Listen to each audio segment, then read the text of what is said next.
There was a time, when the judges were the leaders in Israel, that a famine swept the land. A man from Bethlehem of Judah left his home and went to live in Moab. He took his wife and 2 sons. The man's name was Elimelech, his wife's name was Naomi, and their sons were Mahlon and Chilion. They were Ephrathites from Bethlehem in Judah. The 4 of them moved to Moab. Elimelech died, leaving Naomi and her 2 sons. The sons married Moabite women. One was named Orpah, and the other Ruth. They lived there 10 years. But the brothers Mahlon and Chilion also died, and Naomi was left without her sons and without a husband. One day, she decided to leave Moab and return to her own land, because she had heard that the Eternal had been gracious in visiting his people and had sent them food. So, she and her 2 daughters-in-law left the city where they were living to return to the land of Judah. While they were on the way, Naomi said to her daughters-in-law, "It is better for you to go back to your mother's house. May the Eternal have compassion on you for what you did for my late husband and me. May the Eternal give each of you a new home and another husband." She kissed them, and they wept aloud. And they replied, "We will not do that. We will go with you back to your people." But Naomi insisted, "Go back, my daughters. Why do you want to go with me? Do you think I will still have sons, and that they will marry you in the future? Go back, my daughters. Go home. I am too old to have a husband. Even if I said, 'There is still hope,' and married today and had sons, would you wait until they grew up? Would you wait that long to marry again? No, my daughters. For me this is a very bitter experience, more so than for you. The Eternal has been severe with me." They started weeping again. Orpah kissed her mother-in-law and said goodbye, but Ruth embraced Naomi and stayed with her. Naomi said, "Look, your sister-in-law has gone back home to live with her people and her gods. Go back with her." But Ruth said, "Do not force me to abandon you. Do not make me go back home. Wherever you go, I will go. Wherever you live, I will live. Your people will be my people and your God, my God. Where you die, I will also die, and there I will be buried. May the Eternal help me. Not even death will separate us." When Naomi realized that Ruth was determined to accompany her, she stopped trying to convince her to stay. So, the 2 of them went to Bethlehem. When they arrived in Bethlehem, the whole town was buzzing. "Can this be Naomi? After all this time, she's back." She replied, "Do not call me Naomi, but Mara, bitter. The Almighty has been severe with me. I left here full of life, but the Eternal made me return with nothing, just the clothes on my back. Why would you call me Naomi? The Eternal would not do it. The Almighty has crushed me." This is how Naomi returned from Moab, with Ruth the Moabitess. They arrived in Bethlehem at the beginning of the barley harvest. Naomi had a close relative, a well-known and wealthy man from Elimelech's family. His name was Boaz. One day, Ruth the Moabitess said to Naomi, "I will go out to work. I will glean ears of grain behind the reaper who treats me well." Naomi agreed. "Go, my daughter." So she left. She began to glean ears of grain behind the reapers. Without realizing it, she entered the field of Boaz, a relative of her late father-in-law. At that moment, Boaz arrived from Bethlehem and greeted the workers. "The Eternal be with you." They replied, "The Eternal bless you, sir." Boaz asked the young man in charge of the workers, "Who is that young woman? Where did she come from?" The supervisor replied, "Well, she is the Moabitess, the one who came back with Naomi from Moab. She asked me, 'Please let me gather and collect ears of grain behind the reapers.' She has been here ever since, from early morning until now, working almost without rest." Boaz said to Ruth, "Listen, my daughter. From now on, do not go glean in any other field. Stay here, with my young women. Observe where they are harvesting and follow them. Do not worry. I have ordered my servants not to bother you. When you get thirsty, drink water from the jars the workers have filled." She bowed down with her face to the ground. "Why do you treat me with such kindness? Me, a foreigner?" Boaz replied, "I have been told about you.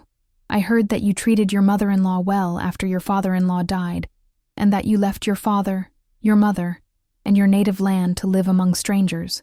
May the Eternal reward you for what you have done, and may the God of Israel, under whose wings you have come to take refuge, be generous to you."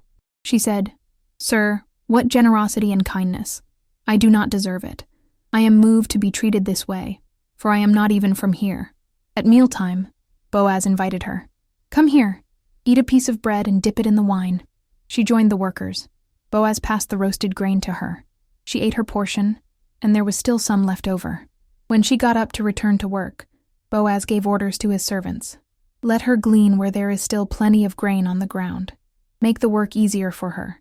In fact, leave behind some of the good ears of grain for her to gather. I want you to give her special treatment." Ruth gleaned in the field until evening. She threshed what she had gathered, and it came to almost an ephah of barley. She collected everything, returned to the city, and showed her mother-in-law the result of her day's work. She also brought what was left over from lunch. Naomi asked, "Where did you glean today? Whose field were you in? Blessed be the one who took such good care of you." Ruth told her mother-in-law, "The man I worked with today is named Boaz." Naomi said to her daughter-in-law, "The Eternal bless him. After all, God has not yet abandoned us. He loves us in difficult times as well as in good times." Naomi continued, "Ruth, that man is our relative. He is one of our redeemers." Ruth the Moabitess said, "And there is more. He also told me, 'Stay with my female workers until the end of the harvest.'" Naomi said to Ruth, "What wonderful news, my daughter. Do that. You will be protected in the company of these young women. Now there is no danger of you being bothered in a stranger's field." So Ruth continued to glean in the fields every day, with the female workers of Boaz, until the end of the wheat and barley harvest. She continued living with her mother-in-law. One day, Naomi said to Ruth, "My daughter, don't you think it is time for us to look for a home for you, so that you may be happy? Boaz, the one who let you work with his female servants, is our close relative. Maybe it is time to do something. Tonight, he will be winnowing barley on the threshing floor. Therefore, take a bath and use perfume. Get dressed up and go down to the threshing floor. But do not let him know you are there until after he has finished eating and drinking. When you see him going to lie down, observe where he goes and follow him. Lie down at his feet, so he knows you are available to marry him. Afterward, wait to see what he will say. He will tell you what to do." Ruth replied, "I will do everything as you have said." She went down to the threshing floor and put her mother-in-law's plan into action. Boaz enjoyed himself, eating and drinking, and was very cheerful. When it was time to sleep, he lay down near the barley. Ruth quietly followed him, and also lay down there, to show her availability for marriage. In the middle of the night, the man suddenly woke up, got up, and was surprised when he saw the woman sleeping at his feet. He asked, "Who are you?" She answered, "I am Ruth, your servant. Spread your cloak over me. You are my close relative and, as you know, you are a redeemer. You have the right to marry me." He said, "The Eternal bless you, my daughter. What a demonstration of love. You could have chosen any other young man. But do not worry. I will do everything you want or ask. Everyone in the city knows that you are a courageous woman, a jewel. You are right. I am your close relative, only there is another one closer than I am. So, stay here the rest of the night. Tomorrow, if that relative wants to fulfill his rights and duties as a redeemer, he will have priority. But if he is not interested, I swear by the Eternal that I will do it. Go back to sleep." Ruth slept at his feet until dawn, but she got up while it was still dark, so she would not be recognized. Boaz woke up and said, "No one must know you were here." He also said, "Bring the cloak you brought." She opened the cloak, and he filled it with 6 measures of barley, and arranged the bundle on her shoulders. Then, she went back to the city. When she returned to her mother-in-law, Naomi asked, "How did it go, my daughter?"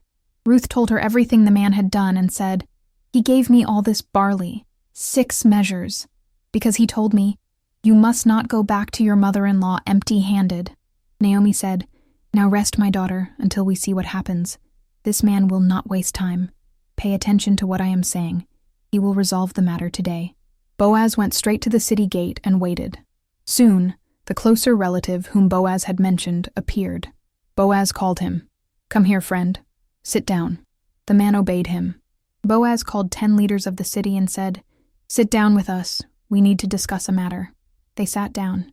Then, Boaz said to his relative, "The property that belonged to our relative Elimelech has been sold by the widow, who recently returned from Moab. I wanted you to know this. If you wish, you can buy it back. You can formalize the redemption in the presence of those sitting here and the leaders of the city. The preference to redeem the property is yours. But, if you do not want to, tell me, so I know what to do." "You have the preference, and the next on the list is me," he replied. "I will buy it." Boaz added, "Without a doubt, you are aware that when you buy the field from Naomi, you will have to take Ruth the Moabitess, widow of our late relative, as part of the Redeemer's responsibility, and have children with her, to maintain the family inheritance." But then the man said, "In that case, I cannot redeem the property, because I would be risking what is already my inheritance. You are free to do so. I yield my rights, for I cannot redeem it." In the past, in Israel, this is how property and inheritance business were handled. The man took off his sandals and handed them to the other person. In Israel, this corresponded to an official seal or a signature. So, when Boaz's redeeming relative said, "You are free to buy the property," he took off his sandals to seal the agreement. On the same day, Boaz declared to the leaders and all the inhabitants of the city who were at the gate, "You are witnesses that I have bought from Naomi everything that belonged to Elimelech, Kilion, and Mahlon. I have also taken responsibility for the foreigner, Ruth, Mahlon's widow. I will take her as my wife, to preserve the inheritance of the deceased. The memory and reputation of the deceased will not disappear from her family or her native city. You are witnesses of this today." The people of the city and the leaders agreed. "Yes, we are witnesses. May the Eternal make this woman who enters your family like Rachel and Leah, the women who built up the family of Israel. May the Eternal make you a pillar in Ephrathah and famous in Bethlehem. May the children granted to you by the Eternal through this young woman form a family as strong as that of Perez, the son that Tamar gave to Judah." Boaz married Ruth. She became his wife. He had relations with her, and, by the grace of the Eternal, she became pregnant and gave birth to a son. The women of the city said to Naomi, "Blessed be the Eternal. He has not left you without a descendant to care for. May this son grow up and be respected in Israel. He will make you feel young again and will care for you in your old age. And your daughter-in-law, who brought him into the world and loves you so much, is undoubtedly a greater blessing than 7 sons." Naomi took the boy and held him in her arms. She caressed him, kissed him, and cared for him with great affection. The neighbors began to call him Naomi's boy, but his real name was Obed. Obed was the father of Jesse, and Jesse was the father of David. This is the line of descent of Perez. Perez was the father of Hezron. Hezron was the father of Ram. Ram was the father of Amminadab.